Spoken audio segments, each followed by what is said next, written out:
had just slipped off my shoes when her voice cut through the hallway like glass. Still no breakfast on the table? Ruby, you had all morning. What were you doing, sleeping again? My head spun. I was still in scrubs, fresh off a 12-hour overnight shift. 3 trauma cases. 1 code blue. 2 patients screaming until their throats gave out. And now this. It's 8:47, Bella, I murmured, voice flat.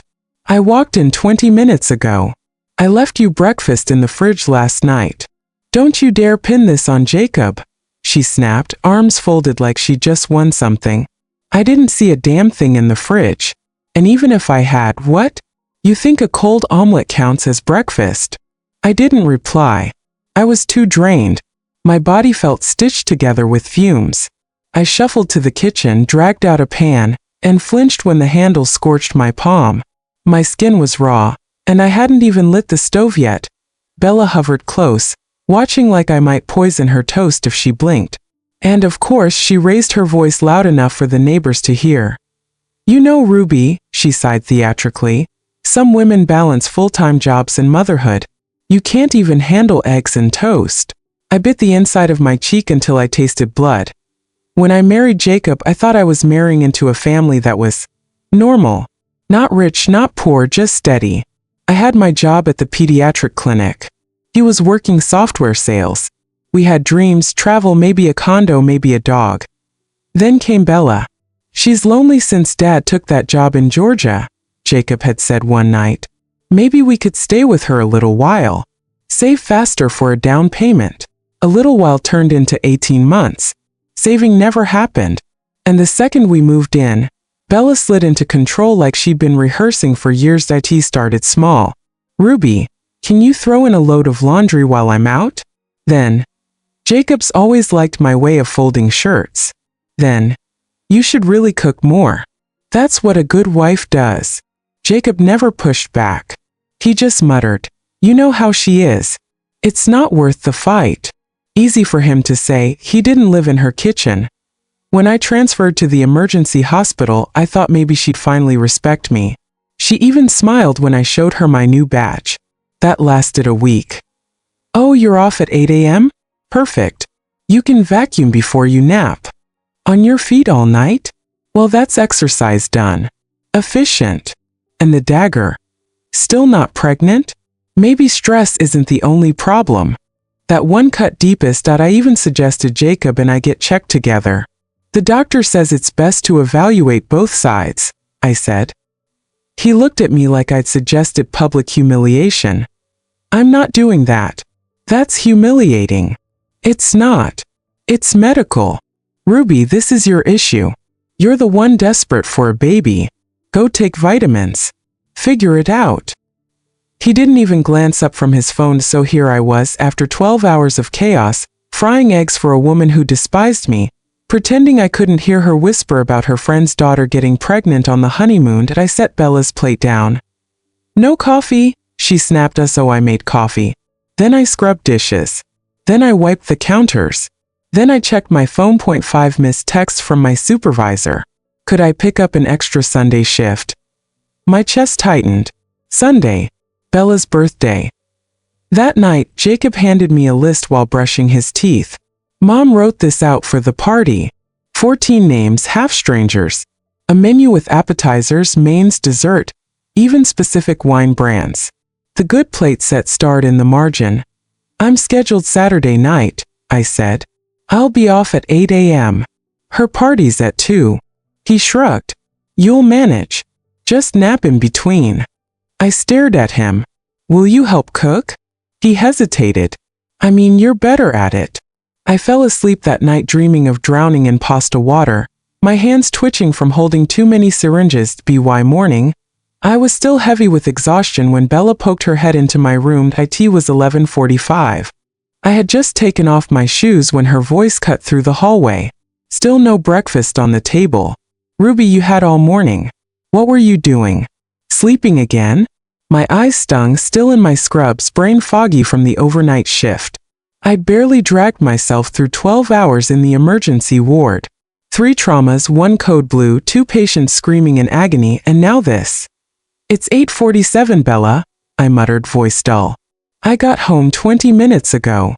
I left you breakfast in the fridge last night. Jacob must have. Don't you dare pin this on Jacob, she snapped, arms crossed like she'd just won a trophy. I didn't see a damn thing in the fridge. And even if I had, what? You think a cold omelet counts as breakfast? I didn't argue. I couldn't. Exhaustion hung heavy on my bones. I stumbled into the kitchen like a zombie and grabbed a pan. The handle seared my palm before I even lit the burner. I hadn't realized the skin had gone raw. Bella hovered behind me like a prison guard, supervising every move. She always did, like I'd poison her toast if she dared look away. But the worst part wasn't the insults. It was how she said them loud enough for the neighbors to hear. You know, Ruby, she sighed with dramatic flair, some women balance children and full-time jobs. You can't even manage a couple of eggs and toast. I bit down on the inside of my cheek hard. When I married Jacob, I thought I was marrying into normal. Not luxury, but love. I had my steady job at the pediatric clinic. He was in software sales. We had dreams, travel, a dog, maybe our own condo. Then Bella started dropping hints. She's lonely since Dad took that job in Georgia. Jacob's voice one night, sheepish. Maybe we could stay with her a little. Help out. Save faster for the down payment. A little turned into 18 months. The savings? Never happened. The moment we moved in, Bella slid into control like a hand into silk. At first it was harmless. Ruby, could you toss in a load of laundry? Jacob's always liked my folding style. You should cook more. A good wife does. Jacob never once told her no. You know how she is, he'd shrug, retreating into his laptop. Not worth the fight. Easy for him. He didn't live in her kitchen. When I switched to ER nursing, I thought maybe she'd back off. She knew the brutality of those shifts. She even smiled when I showed her my new badge. That lasted a week. Got off at 8 a.m.? Great. Vacuum before you nap. On your feet all night. Then you've already exercised. How efficient. But the worst, you're still not pregnant. Maybe stress isn't the problem. That one cut. I'd brought it up with Jacob. We should both get checked. The doctor said it's best to evaluate both sides. He blinked at me like I suggested setting ourselves on fire. I'm not doing that. It's humiliating. It's not. It's medical. The doctor just wants. He cut me off. Ruby, this is your issue. You're the one desperate for a baby. Take your vitamins. Figure it out. He didn't even look up from his phone. Now here I was, no sleep, cooking eggs for a woman who despised me, pretending I couldn't hear her muttering about her friend's daughter who got pregnant on her honeymoon. While I could barely keep my eyes open, I slid her plate down silently. She clicked her tongue. No coffee. I made the coffee, did the dishes, wiped the counters, then checked my phone. 5 missed texts from my supervisor. Can you pick up Sunday? Sunday. Bella's birthday. That night Jacob handed me a list while brushing his teeth. Mom wrote this for the party. I scanned it. 14 guests I didn't know. Food, mains, desserts, wine brands. Even which plates to use. I'm scheduled for a night shift Saturday, I said. I'll be off at 8 a.m. Her party's at 2. He shrugged. You'll manage. You're always up late. Just nap in between. Will you help cook? I mean, you're better at it. I barely remember sleep. My body cramped from standing too long. My hands twitched, still gripping phantom syringes. The next morning, Bella poked in at 11:45. Lunch. I didn't move. Ruby. Still nothing. I've been waiting 20 minutes. You don't want me to pass out, do you?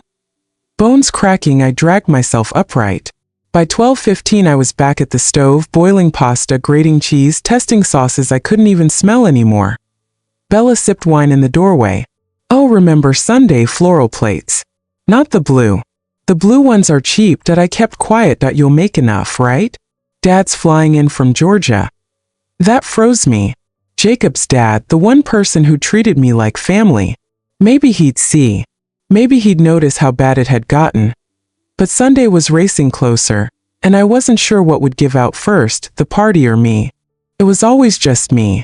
I started gathering the sharpest shards into a towel, but he crouched down and stopped my hand. You'll cut yourself, he said. His tone wasn't angry or pitying. It was stunned that he helped me clean in silence, careful, precise. When we stood, his eyes swept over the table stacked with food. Then he said something I didn't expect. Come with me. I blinked. What? You heard me. Come on. He walked toward the living room, and I followed, unsure if this was still reality or some fever dream.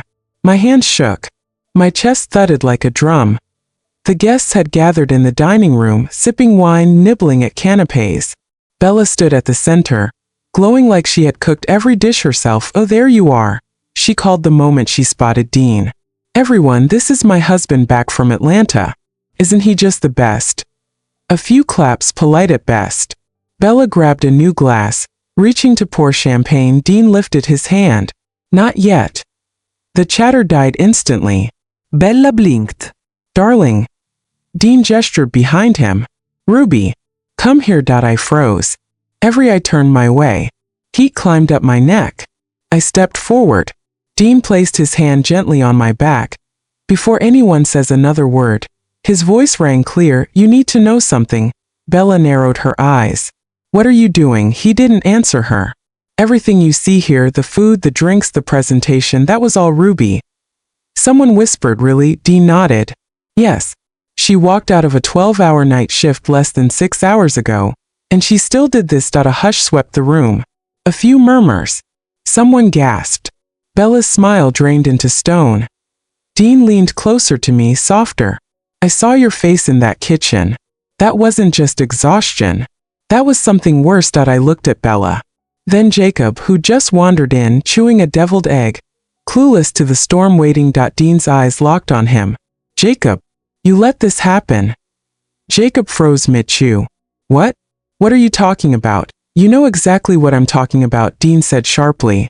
Ruby's been living like a servant in her own home. Is this how you treat your wife? Jacob's eyes darted between us. I didn't know it was that bad. Dean's tone sliced the air. Didn't know?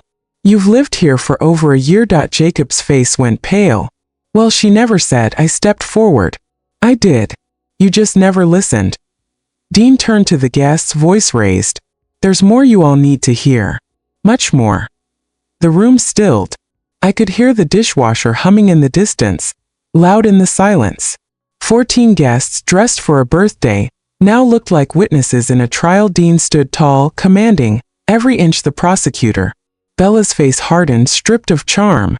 Jacob hovered by the fireplace, shrinking into the wallpaper. Dean inhaled deeply. I've been gone too long. I told myself work was demanding, that Bella could manage here. I was wrong. He gestured toward me. I hadn't seen Ruby in 6 months. The woman I met this morning didn't even look like herself. You remember her, bright eyes full of life. Today she could barely stand. Bella scoffed. Don't exaggerate. She's just tired. Dean's eyes cut to her. Tired, or run into the ground. His tone sharpened. She's been working 12-hour night shifts while serving as your unpaid housekeeper. I didn't ask her to. Bella snapped. She offered. I never offered, I said. I was told. Every single day. Breakfast. Cleaning. Later. Always later. A ripple of discomfort spread among the guests. Bella's gaze darted around, searching for allies. You all know I've had health issues. Ruby was helping out. And besides, she straightened her chin. This is what a good wife does. She takes care of her husband's family. Dean crossed his arms. And what has Jacob done for her in return? All eyes shifted to him. He swallowed hard. Look, I didn't realize it was that serious. Dean shot back. Then you weren't paying attention. Or maybe you were just happy to let her shoulder the weight while you coasted. Jacob's mouth opened. Then shut. His face crumpled with the realization that there was no defense left. Let's change the subject, Bella said, her voice trembling now. Why don't we just enjoy the party? Ruby made all this food. Let's not waste it. No, I said firmly. We're not done. I reached into my pocket and pulled out folded documents I'd been carrying for days. Just in case I finally found the courage. I held them out to Bella. She frowned. What's this? Reports from the fertility clinic, I replied. She blinked. What kind of reports? Tests. Blood work. Hormone panels.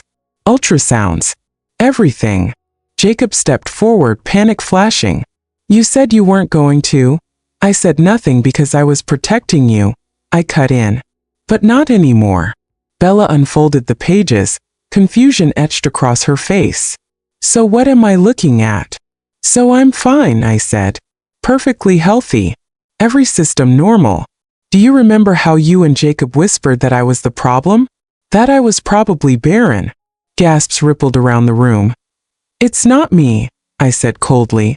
It's him. Jacob's eyes widened. Wait, are you saying?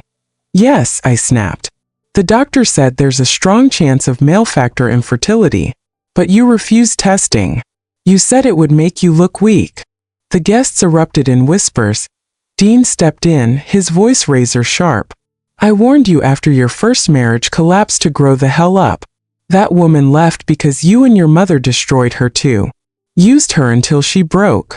My jaw dropped. What? Dean's expression softened with regret. Your husband has a pattern. He always has. Jacob flushed crimson. You didn't have to bring that up. I absolutely did, Dean thundered. Because you never learned. Bella suddenly wailed. I just wanted a grandchild. Is that such a crime? I'm not the villain here. I've waited for years. She crumbled into sobs, face buried in her hands. The room froze. I stared at her. Wanting a grandchild doesn't justify enslaving me. It doesn't excuse guilting me, shaming me, or blaming me for something I didn't do. You don't get to weaponize motherhood. She looked up, blotchy and desperate. You don't understand. It's humiliating to be the only one without grandchildren. My friends brag about baby showers, nurseries, their daughters-in-law. I don't care. I cut in. You used me. And Jacob's silence let you. Bella broke harder. Nobody moved to comfort her. I turned to Jacob. I stayed quiet because I loved you. Because I wanted a future. But every time I reached for hope, you treated me like a burden. Every time your mother degraded me, you stood mute. You let me drown. Ruby. Jacob's voice cracked, finally fearful. Please, let's talk about this privately. No, my gaze didn't waver. There's nothing left to say. I pulled out a second sheet, my separation papers. I pressed them into his hands. He staggered back. Wait, you're divorcing me? Over this. Over this. I echoed. This is the surface. You don't even see the depth of the damage. But I do. And I'm done pretending. He looked to Dean, pleading. But his father just stared, eyes full of disappointment. You did this to yourself, Dean said flatly. Twice. I didn't mean to, Jacob stammered. You didn't want to mean to, Dean interrupted. But you never stopped it either. Jacob slumped onto the couch, clutching the papers like burning coals. Bella, still sobbing, lifted her head. Please don't leave. We can change. We'll fix this. I exhaled. You had years. I'm done fixing what shouldn't have been broken. I turned to the guests, their stunned faces pale with shock. If you think I'm being dramatic, ask yourselves, would you trade places with me? Silence. Not a single voice answered. I walked toward the door, past the marble table Bella forced me to polish, past the vase I filled with flowers at sunrise, past the woman who treated me like hired help. I stopped once beside Dean. His eyes were heavy with regret. I'm sorry I wasn't here sooner, he whispered. But you're here now, I said softly. The front door closed behind me with a quiet final click. The truth was spoken. The consequences set. And for the first time in a year and a half, I walked away without needing anyone's permission.